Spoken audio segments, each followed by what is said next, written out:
Danes v Pomurskem dnevniku. Povpraševanja veliko, ponudbe malo. Stolp vinarjem upihnil četrto svečko. Nove podrobnosti požara v Babincih. Arkont z novim predsednikom uprave. Vreme jutri bo delno jasno.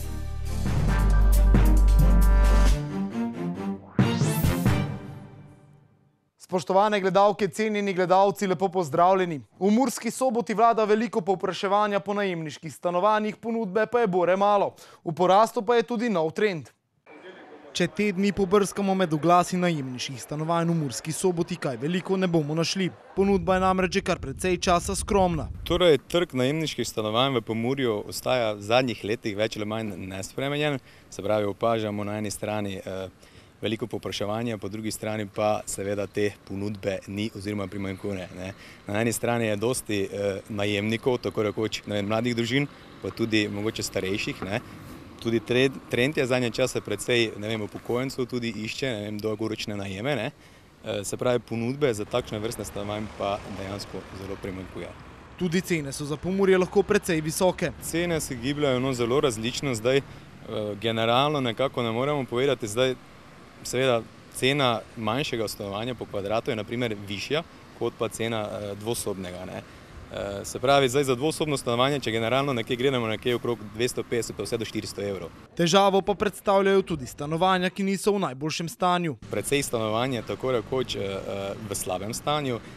Potreba je namreč po kvalitetnejših stanovanjih, novejših, se pravi, da so tudi prenovljena. Veliko povpraševanja vlada predvsem za manjša stanovanja. Predvsem po manjših stanovanjih, se pravi enosobnih, sobnih pa pol. Vse te so namreč najbolj so iskane strani najemnikov in prav tako strani investitorjev, kateri pa želijo kupiti nepremičnino z tem namenom, da bi jo potem seveda oddajali.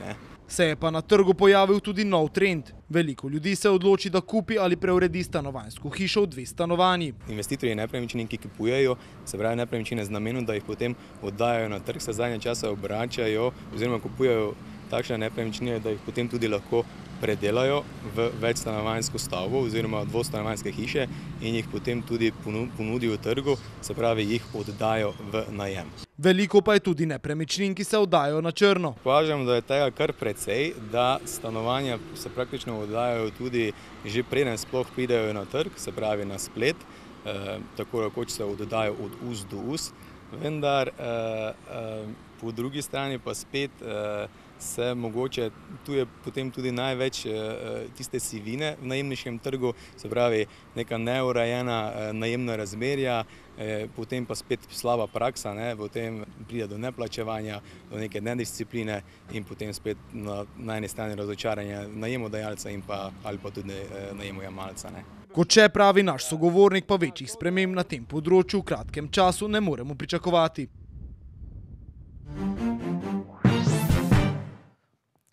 Razgledni stolp vinarjem Lendava je včeraj obeležil 4. leto delovanja, saj je 2. septembra 2015 odprl svoja vrata. Vse do konca letošnjega avgusta je stolp vinarjem obiskalo že okoli 375 tisoč obiskovalcev, leta 2016 pa je prejel tudi priznanje slovenske turistične organizacije Sejalec, namenjeno najbolj inovativnim in kreativnim turističnim proizvodom v posameznem letu. Ob 4. obletnici so pripravili dogodek s pokušino vin pod strokovnim vodstvom someljera, prikaz pletenja košar kot simboliko nastanka stolpa, ter odprli novo v nizu slikarskih razstav v vitrinah kupole ustvarjalcev Iva in Marinke As z naslovom Najini stili, ki bo na ogled ves jesenski čas. Stolp je v obdobju od januarja do avgusta 2019 obiskalo 46 521 obiskovalcev, kar je približno 3% rast glede na število vstopnic v istem obdobju leta 2018. Prav letošnji avgust po mesečnem obisku izstopa, saj je skupno število prodanih vstopnic prvič preseglo mejo 14 tisoč, natančneje 14 872. Skupno število obiskovalcev od otvoritve 2. septembra 2015 pa vse do konca letošnjega avgusta znaša več kot 357 tisoč. Med obiskovalci stolpa so pretežno Slovenci. Sledijo jim gostje iz Madžarske ter iz Avstrije, Nemčije in bližnjih dežel. Letos 1. maja je bil tudi zabeležen nov mejnik v številu dnevnega vstopa oziroma obiskovalcev, ki so vstopili na najvišji stolp v deželi. Bilo jih je kar 2121. Praznični dnevi sicer veljajo za najbolj obiskane na lendavski turistični atrakciji, ki jo letno obišče nekaj manj kot 100.000 obiskovalcev. Minulo soboto nekaj po 21. uri je zagorelo na gospodarskem poslopju v naselju Babinci. Zdaj so znane nove podrobnosti požara. Po prvih ugotovitvah je zgorelo celotno ostrešje gospodarskega poslopja, na katerem so se nahajali tudi paneli sončne elektrarne Trebale Sena. Iz policijske uprave Murska Sobota so zdaj sporočili, da je zbiranjem obvestil in ogledom kraja bilo ugotovljeno, da je bil začetek požara na ostrešju gospodarskega poslopja, kjer so bili nameščeni paneli sončne elektrarne. Požar se je razširil na celotni ostali del ostrešja in drugi del odprtega gospodarskega poslopja. V požaru je bilo uničeno celotno ostrešje gospodarskega poslopja, v katerem je bilo seno, kmetijsko orodje in stroji, različni pridelki in drvarnica. V zidanem delu gospodarskega poslopja se je nahajala tudi živina, ki v času požara ni bila poškodovana, razlagajo v soboški policijski upravi. Kriminalisti in policisti sicer še opravljajo ogled kraja požara, zato vzrok in višina požara še nista znana. Branko Kurbo se po 34 letih vodenja podjetja Arkont poslavlja. Njegovo mesto bo prevzel Miran Fujs. Dosedanji predsednik uprave Arkonta Branko Kurbos je z včerajšnjim dnem predal vodstvo podjetja svojemu nasledniku, članu uprave Miranu Fujsu. Kurbos je v podjetju Arkont delal več kot 38 let, od tega je 34 let vodil podjetje. Nadzorni svet Arkonta je Kurbosu izrekel priznanje in zahvalo za predanost in dolgoletno uspešno vodenje družbe. Fujs, ki ga bo na položaju zamenjal, je v podjetju zaposlen že več kot 24 let. Leta 1994 je zaključil študij na fakulteti za strojništvo v Mariboru in svojo poslovno pot v Arkontu začel kot tehnolog, nadaljeval kot vodja prodaje in kasneje montaže, nato pa večino izkušenj pridobil z vodenjem proizvodnje. Leta 2013 je postal član uprave, odgovoren za proizvodnjo. Imenovanje na mesto predsednika uprave Arkonta sprejemam kot nov pomemben izziv na moji poslovni poti in kot zaupanje v moje dosedanje delo. Verjamem, da bom z dosedanjimi izkušnjami in znanjem skupaj s sodelavci nadaljeval uspešno delo Kurbosa in upravičil izkazano zaupanje, je ob imenovanju povedal Miran Fujs. Italija bo v naslednjih dneh gostila najboljše evropske strelke in strelce. Slovenske barve bodo v članski konkurenci zastopali Jasmina in Boštjan Maček, Denis Zvatovec in Matjaž Lepen, v mladinski pa Sašo Hrovat, Žiga Juretič in Rene Maček. Na lanskem evropskem prvenstvu v avstrijskem Leobersdorfu je bila Slovenija v središču pozornosti, po posamični tekmi v trapu pa je zadonila zdravljica. Zanjo je poskrbel Boštjan Maček, ki je v velikem slogu osvojil odličje najbolj žlahtnega leska. Dragocena kolajna je prišla v roke 47-letnega Prekmurca malce nepričakovano.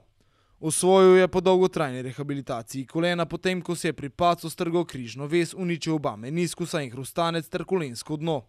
Naša želja je, da v Lonatu osvojimo kvoto za nastop na olimpijskih igrah v Tokiu 2020, je za STA pred odhodom na italijanski Škorem uvodoma dejal selektor reprezentance. Družinska naveza Maček je zavoljo četrtkovega nastopa Jasmine že včeraj odpotovala v Lonato. Na Sobota Info poročajo o posledicah neurja, ki je pustošilo po Sloveniji. Več o tem na sobotainfo.com, mi pa si poglejmo še kratke novice.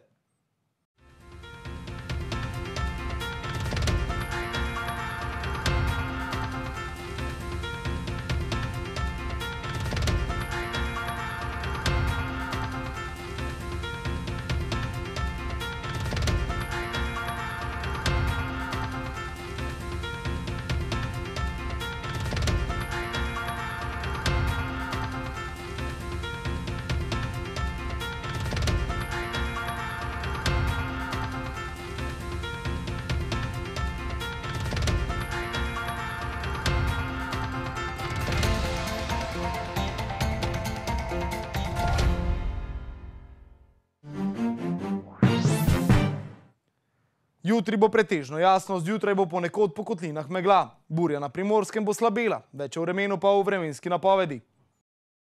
Danes smo imeli delno jasen dan s temperaturami okrog 25 stopinj Celzija. Opoldne ste v Krajinskem parku Goričko namerili 16 v Radencih, 17 v Murski Soboti in Lendavi po 18 stopinj Celzija.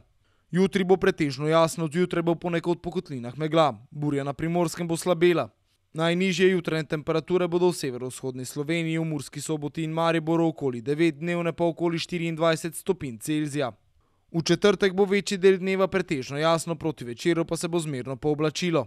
V noči na petek bodo na severu prehodno možne rahle padavine. V petek bo na Primorskem večinoma sončno, z burjo drugod bo zmerno do pretežno oblačno in po večini suho. Spet bo nekoliko hladneje.